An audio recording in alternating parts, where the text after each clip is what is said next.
significantly less than any of the primary colors. In 2021, Intersloth released their statistics around the most and the least played colors. Red, black, white, and rose were the top four, while gray, maroon, brown, and tan were rounding out the bottom. Banana and coral, meanwhile, were mixed into the lower middle. In short, all that means is that these new colors aren't primed for anything. And because they're not bright primary colors, they don't come with strong, pre-packaged emotional connotations. Pastels are just softer colors, and as such, they evoke softer emotions. They're light and delicate. They're the supports rather than the leads. In meetings, you want people to focus on the big, loud orange guy in the corner, not the little old green-colored you staying quietly off to the side. Tan, for instance, being a lighter version of brown, gives a sense of dependability and stability, and in design is used more as a background color. It's unassuming, which is perfect when you don't want people to start thinking about what you've been doing in the game. Meanwhile, gray is your other best choice. It's also a pale color, but unlike banana and tan, it doesn't evoke feelings of anything, really. Gray is just the most blank of blank canvases. Also, have you taken a look at the maps recently? They all lean heavily into the grays as a color choice, which makes a lot of sense. It's a lot of machinery, spaceships, space stations, all things made out of gray metals. Other characters will notice a green character running past them, but gray, not so much. And this holds true in real life, too. Gray cars are actually the second least likely to be noticed on the roads because they blend in with their surroundings. So, there you have it. If you want to give yourself the best chance of not being called sus, your best choices are the newer, lighter colors like gray, tan, and banana. These are going to be doing the best job of keeping you out of the interrogation spotlight as long as you manage to keep your mouth shut. Blue, meanwhile, is a strong secondary choice, especially if you plan on being a more active player. But the biggest takeaway of all is that the memes are true. It is a self-fulfilling prophecy. Top dog of sussiness is, in fact, the king of the memes, Red. Not just because he's popular, but because people naturally associate Red with guilt, with warnings, and because Intersloth has been sabotaging Red every single game from the start with their marketing. It's not just a meme, it's science and psychology. But hey, well, it's certainly useful to know every possible strategy on how to kill off your crewmates one by one. Gotta admit, it's a little inefficient. Imagine what sort of strategies you could pull off if you had a whole army of imposters. Fortunately, thanks to today's sponsor, you don't have to imagine anymore. Let me introduce you to Rise of Kingdoms, a real-time strategy game that also requires real-world logic in order to win. You know that a lot of people prefer to switch off their brains when they're playing video games, but I really enjoy games that push the logical part of my theorist brain. Things that keep me sharp and ready for when the next theory tries to sneak past me like an imposter. In Rise of Kingdoms, you get to build an army of history's most elite soldiers, be they Viking barbarians, Roman warriors, or, thanks to the latest update, the incredibly powerful and intelligent Egyptians. Personally, I really love using the Egyptians, despite their heavy use of yellow, which might seem a bit sus. Their description literally reads strategic and undoubtedly sophisticated, amazing craftsmen with innovative weapons and technology, which, gotta admit,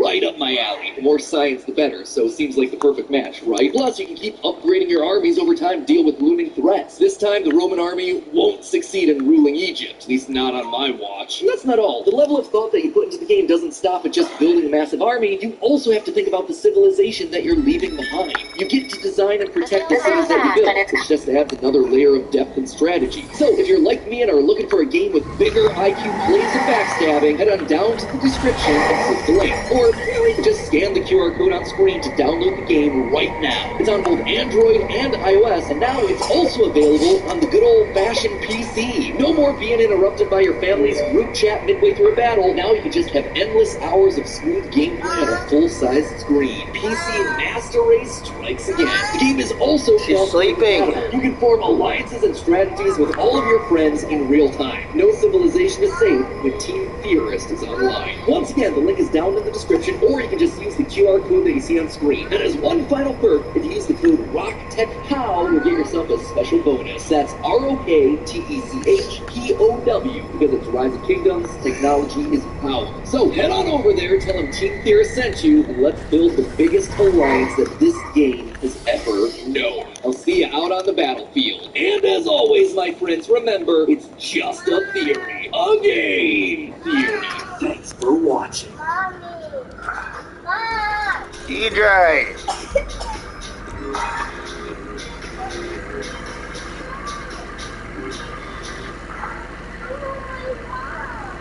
You want your mom? She's right there. She's sleeping.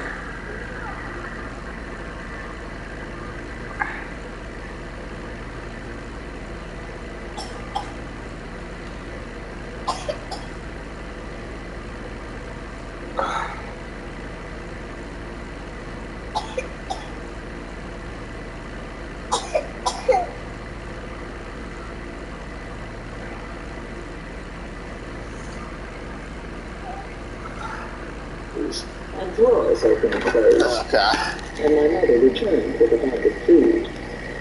Thanks, I said. Diesel looked in the bag and extracted a cookie. Chocolate chip, my favorite. I had a feeling every cookie was Diesel's favorite. When we were both in the car, I turned to Diesel. I want to know about you. There isn't a lot to tell. If I hadn't gotten dropped into your kitchen, we wouldn't be having this conversation. If you had me on the street, you'd think I was just another guy. So, you're strong and can open locks. Anything else you're especially good at? Diesel smiled at me. All men think that, I said. Diesel pulled onto Hamilton Avenue and turned left. What happens when you find claws? I hand him over to the police. Then my cousin Vinny probably goes to the lockup and bails Claus out a second time. Why would Vinny do that? Unfortunate, boss.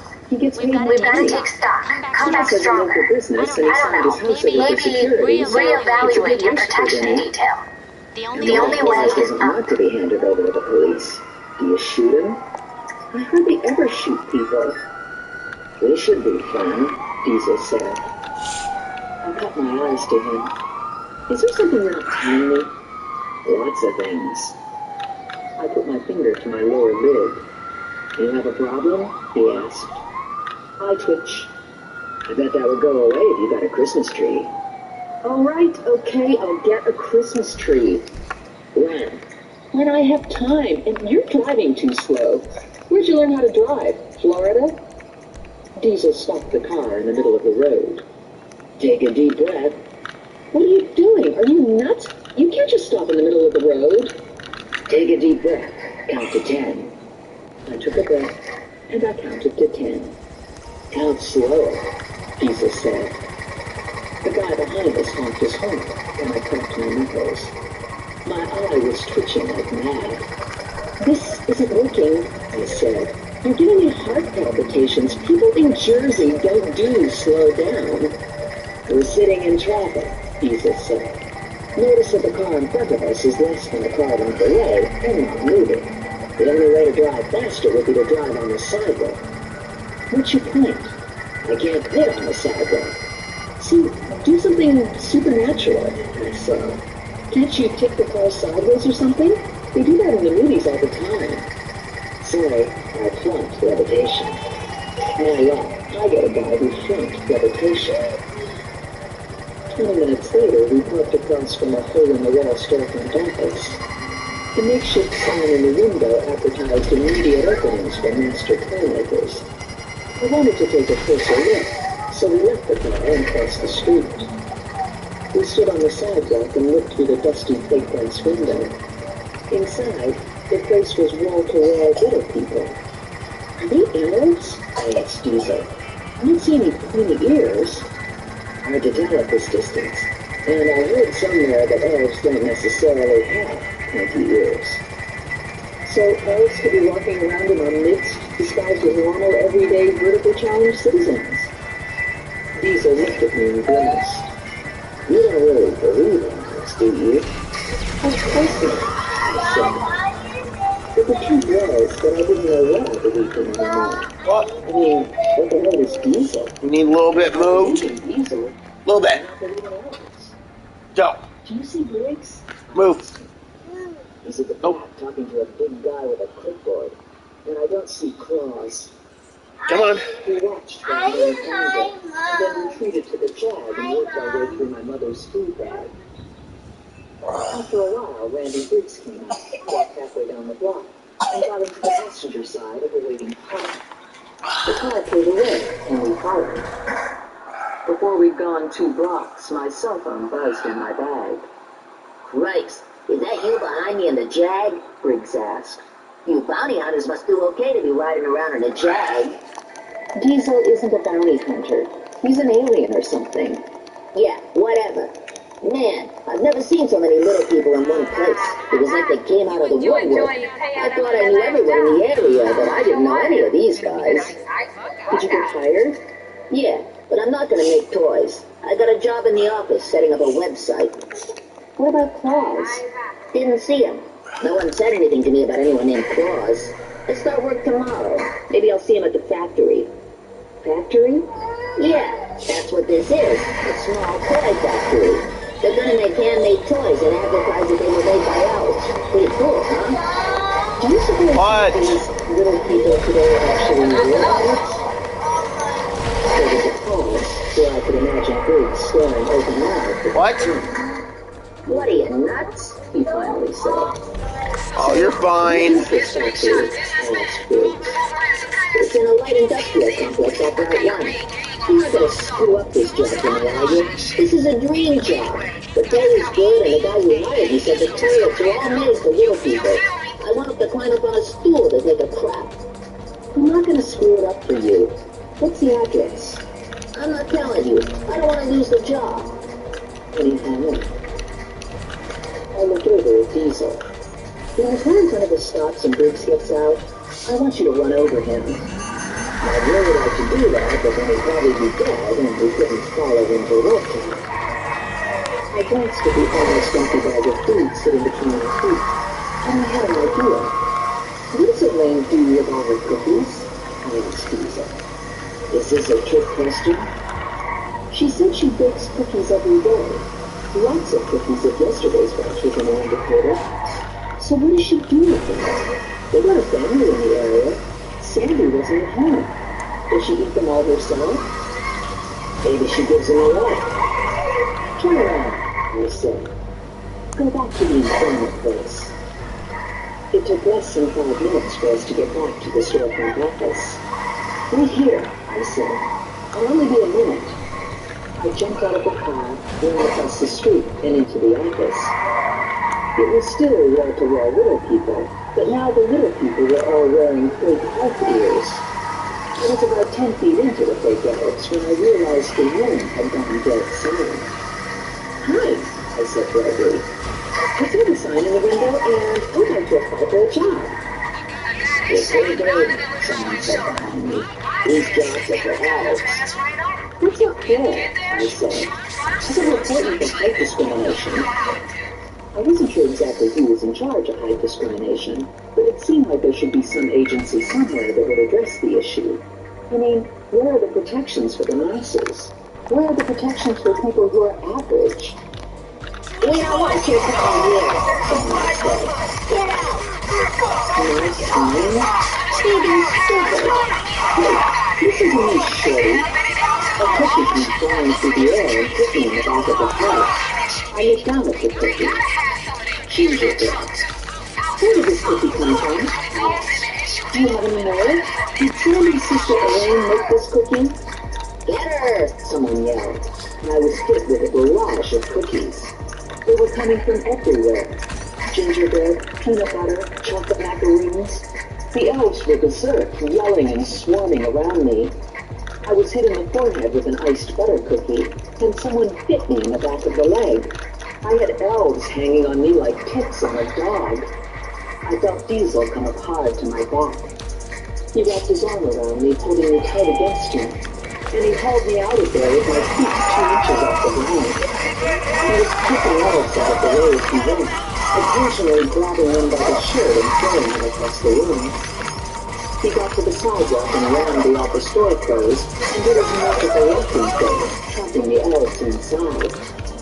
Contorted little elf faces swooshed up against the large glass windows, glaring out at us, yelling elf threats, their pudgy little elf middle fingers extended. Inside, the room was a wreck. Tables and chairs were overturned, and cookies were smashed everywhere.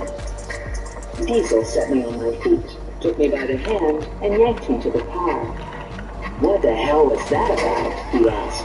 I've never seen anything like it. A whole room filled with pissed off little people. It was fucking frightening. I think they were elves. Did you see their ears? Their ears were fake, Diesel said. I slid out of the passenger seat, and a sigh escaped. I just didn't want to tell anyone I was attacked by a horde of angry little people. A horde of angry elves sounds better somehow. A big elf smashed through the plate glass door with a fire axe, and Diesel took off. Did you see the cookies? I asked him. They look just like Elaine's cookies. Honey, All cookies look alike. Yes, but there might have been Elaine's cookies. Myself, I'm not sure. I'm at the mall, Valerie said, and I need help. I can't remember everything that was on Mary Alice's list. I thought of the Barbie, the television, the game, and the ice skates. I have the train and the computer at home. Do you remember what else she wanted? How are you going to pay for all that? MasterCard. It'll take you 5 years to pay it off. I don't care. It's Christmas. You have to do these things at Christmas. Oh, yeah. I kept forgetting. Mary Alice had about 50 things on that list.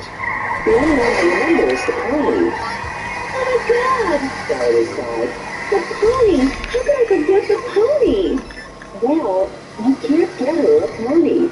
This isn't Little House on the Prairie. We live in Trenton. Kids in Trenton don't get ponies. But she wants one. She'll hate me if I don't get her a pony. It'll ruin her Christmas. Boy, I was really glad I had a hamster. I was planning on giving Rex a raisin for Christmas. I hung up on Valerie and I turned to Diesel. Do you have any kids? No. How do you feel about kids? The same way I feel about fake elves. I think they're cute from a distance. Suppose you wanted to have kids. Could you reproduce? Looks good. Diesel looked over at Keep me. an eye on that SUV. Could I reproduce? Whatever gives in there when it's Yeah, time I to get guess I moving. could. Keep the pass and drop it off at the auto shop next time I you're have to here. tell you, Good I am work. never again going to let anyone pop me in on someone. It's too weird. Not that this was my idea in the first place. He reached across me into the bag my mother gave us and found a leftover brownie. Usually women are asking me to buy them a beer. Not you. You're asking me if I can reproduce. Make a turn at Clinton, I told him. I want to have another chat with Elaine.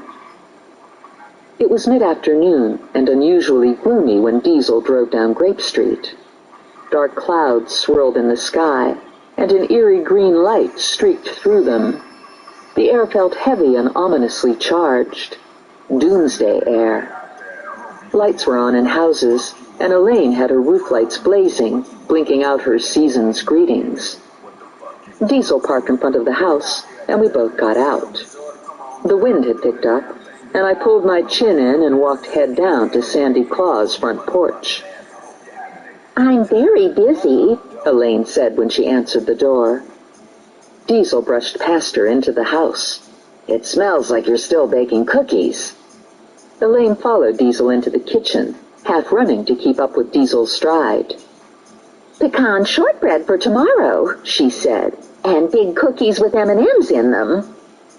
I'm curious, Diesel said. Who eats all these cookies? The elves, of course. Diesel and I exchanged glances. They're not really elves, Elaine said. Sandy just likes to call them that. His little elves. Sandy is so clever. He has a whole scheme worked out to sell toys. It's because of his name, Sandy Claus. Have you noticed how it sounds like Santa Claus? How many elves are you feeding? Diesel asked Elaine. Goodness, I don't know, but there must be a lot of them. I make dozens of cookies every day. And they go where? I don't know exactly. Lester stops around and picks them up. Lester is Sandy's production manager. About 5'10", gray hair, slim, dark-rimmed glasses? Diesel asked. Yes, that's him, Elaine said. The guy who was interviewing elves. I don't mean to be rude, Elaine said, but you're going to have to leave now. I have to finish my baking. You don't mind if I look around, do you? Diesel asked. Elaine nervously picked at her apron. I don't see why you would want to do that. Sandy isn't here. Diesel opened the door to a small downstairs powder room and looked inside. Are you sure you don't know where Sandy is? Stop that, Elaine said. Stop snooping in my house. I'm going to call the police. We have a legal right to search this house, Diesel said. Isn't that right, Steph? Yep, we received that right when your brother signed his bond agreement. This whole thing is so silly, Elaine said. All over a couple power tools and some paint. And Sandy wouldn't have had to steal anything if the store had been open. You can't stop a whole production line just because you run out of morning glory paint. And everyone knows elves work at night. My goodness, Sandy has enough labor problems without having a whole crew sit out until the stores open at 9 a.m. I thought they weren't actually elves.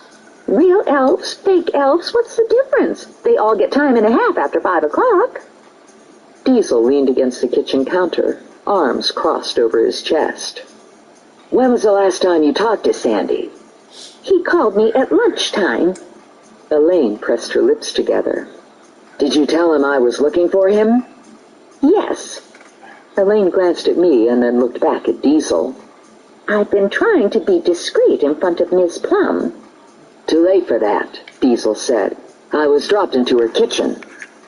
Elaine looked horrified. How did that happen? Diesel did a palms up and an I don't know shrug. It would have to be a team effort. I'm not easy to move. Elaine wiped her hands on her apron. I'm sorry, but Sandy doesn't want to talk to you. He wants to be left alone. I'm curious, Diesel said. Why the name Sandy Claus? Elaine took a tray of cookies from the oven and set them on top of the stove. His birth name was Sander Clausen. We thought it was appropriate that he return to his birth name now that he's retired. Sandy Claus seemed like a natural derivative. Sander Clausen, Diesel said. I didn't read that far back in the file. Hold on here. File? What the heck are they talking about? Okay, now I'm really confused. Clearly, Elaine and Diesel know each other. It sounds like they recognized each other from the very beginning, and Diesel kept that tidbit of information secret from me. This was presenting me with the opportunity to practice some anger management. Sander wants to make toys. He should be able to do what he wants in retirement, Elaine said. No one cares if he makes toys in his retirement, Diesel said. I'm here because Ring followed him out. The surprise was obvious. Ring? Diesel pushed off the counter, took a cookie, and turned to leave. You have to persuade Sandor to cooperate with me, he said to Elaine. I'm trying to protect him. Elaine nodded. I didn't know about Ring. Ring? Am I understanding this correctly? There's someone or something named Ring involved in this mess? I didn't say a word until we were back in the Jag. I was trying to look casual, but I was fuming inside. I felt like demon Stephanie with glowing red eyeballs and snarling gargoyle mouth. Fortunately, the image was all internal. Or at least I hoped it was all internal. What the hell was that all about? I asked Diesel, making an effort to squelch the demon thing, going with steely eyes and tight lips instead. Diesel turned in his seat and looked at me, thinking, making silent assessments. Trying to decide what to tell me? I asked, still sticking with the steely eyes. Yeah. He was Mr. Serious, not smiling. I waited him out. Some human beings have the ability to operate beyond what are considered to be normal limitations, Diesel finally said. Most of these people tend to have rogue personalities and work pretty much alone, playing by their own rules. Sandor was one of the best. Very powerful and very good. Unfortunately, he's old, and he's lost his power, so he's retired. Usually retirees go into